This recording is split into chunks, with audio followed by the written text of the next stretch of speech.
Totoo nga no, na ano, tignan nyo yung mga aso. Kasi totoo niyan, talagang pagka malamig yung panahon, may pumapasok sa loob ng mga animalis na sa Amerika, mga squirrel. Dito sa amin mga pusa. Minsan pusa namin. Kahapon, ini-sniff nila yung kotse dito sa parking.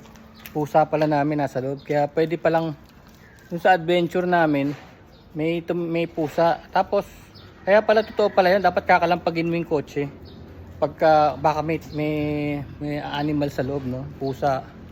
So, yung adventure namin, sadly yun, may tinamaan pusa. Ang dumi talaga. Kasi nandun siya sa panbelt, yung pusa. So, hindi namin alam. Ngayon, nag-iingat na ako kasi kahapon may ini-sniff tong mga dog. Itong mga wet sniffing dogs.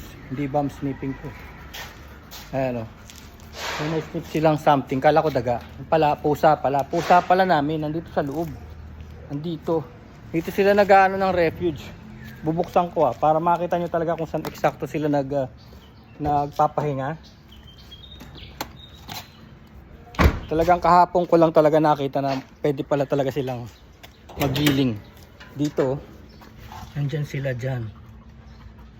Sometimes here, pero madalas dito.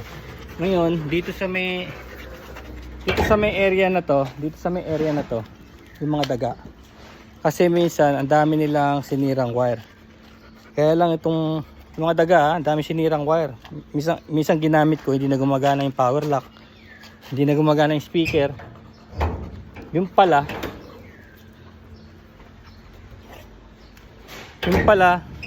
nagkakain ng daga yung yung wire. Ngayon, kakakalkal ng mga aso. Ayan o, tignan nyo. Babaligtad ko na.